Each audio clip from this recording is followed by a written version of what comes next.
Hey there. Welcome to Millennium Milestone Presents, a site dedicated to storytelling in books, movies, video games, and other exciting genres. We're making a U-turn on this highway is the last mistake you want to make. Well, I've returned, and without further ado, I'd like to get right into a film I've been dying to get my hands on, which is Project Hail Mary, a hard science fiction novel by Andy Weir, now adapted for the silver screen, that gives us a glimpse into what happens when you're thrown into the thrust of a disaster in space, and you're not the intended hero. In this situation, that's what happens to Ryland Grace, a former college thesis professor turned elementary teacher, now thrusted into a planetary crisis where apparently the sun is dying and in 30 years, mankind could be obliterated, and his thesis that he wrote years ago is the very key to solving this crisis. The movie wastes no time thrusting you right into the action when you find Ryland waking up right in the middle of a shuttle that apparently has no one but him on the ship. Where, pray tell, is the rest of the crew? Well, let's just say they are indisposed. Son of a bitch! Not only that, Ryland has a slight bit of amnesia and doesn't entirely remember how he got to the ship and why he knows everything about the ship or why he's so damn smart enough to know what to do.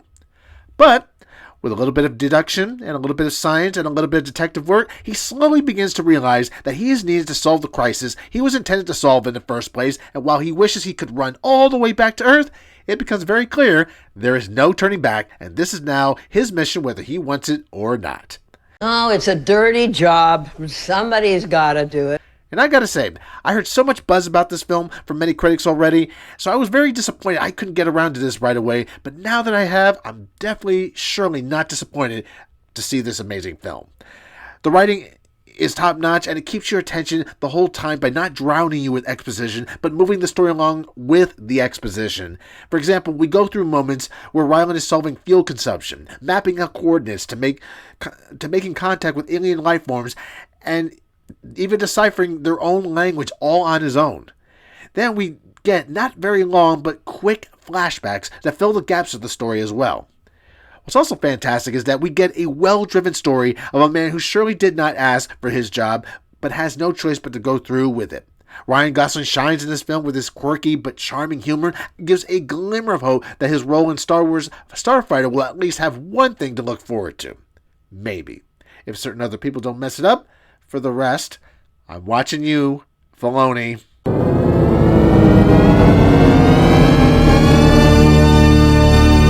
However, Ryan Gosling is not the only charming thing in this film. We are also introduced to what I could say is also a very viable co-star in that of Rocky. It's like, what? The lovable creature from the planet Arid, you guessed it, a rock takes stage with a human in this story. Bringing Rocky to life, I have to say, could have been a huge risk. If the CGI looked cheap or if the musical language felt annoying, the whole movie could have looked entirely silly. But, to my surprise, the special effects team nailed this. Rocky is tactile, he's weird, but he also feels real and genuine at the same time. I honestly didn't think I would end up, by the end of this film, caring for a lump of rock. That was beautiful. On to the friendship. The friendship between Gosling and the CGI rock is somehow believable and authentic. It reminded me of a similar experience with Dennis Quaid's Willis DeVidge character in the 1985 film Enemy Mine, and his friendship with Jariba Shiger, played by Lois Gossett Jr. While not entirely similar films, they carry the same concept of strangers turned friends through chaos. Watching them teach each other math and physics using literal translation barriers is some of the most engaging cinema I've seen in quite some time, and it was both charming, funny, and witty at the same time. The dynamic makes for a good buddy cop type of movie where the stakes are the extinction of two civilizations, Gosling playing Grace with his perfect mix of I'm terrified, I'm the huge dork, which makes his character also relatable, and he's not a superhero, he's a guy who really likes science, where Rocky is this quirky and lovable character, but also cares about the very same things that his co-star cares about as well. The other thing I want to also mention is the pacing of the film. I almost want to say is incredibly perfect. And for me to say something like that is something, because there are movies I could watch that don't keep my attention very well. But this one, it does a good job of keeping you from one thing to the next and waiting to see what's going to happen. As for the rest of the cast, I couldn't there are quite a few faces here I know and recognize very well, and I couldn't name them all at once. But I do want to say that every last person that is in this film that is featured here, they do add something to this movie as well and help to build up the main character of Ryland throughout the film.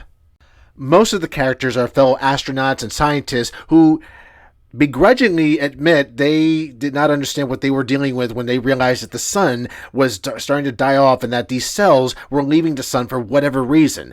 And now they have possibly a reason in that of Ryland, and they all work together to finally find a solution to getting out of Earth to another world and find out the mystery of why the sun is dying. As of this recording, Project Hail Mary has turned out to be a commercial success, grossing about $584 million worldwide since its release on March 20th, 2026.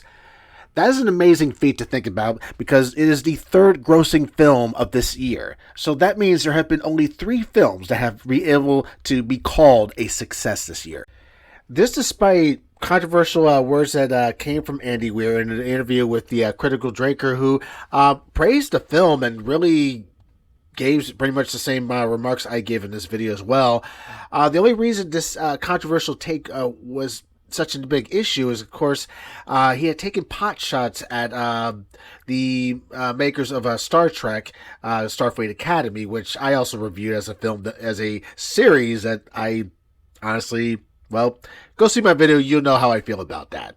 But despite all that, Andy Weir has a successful film here, and I currently agree with him and the Critical Drinker on this. This is an excellent film. Please go see this in theaters. It is if you can, definitely read the book as well. I think the book has probably even better descriptive elements to the story that perhaps weren't adapted in the film for this particular take.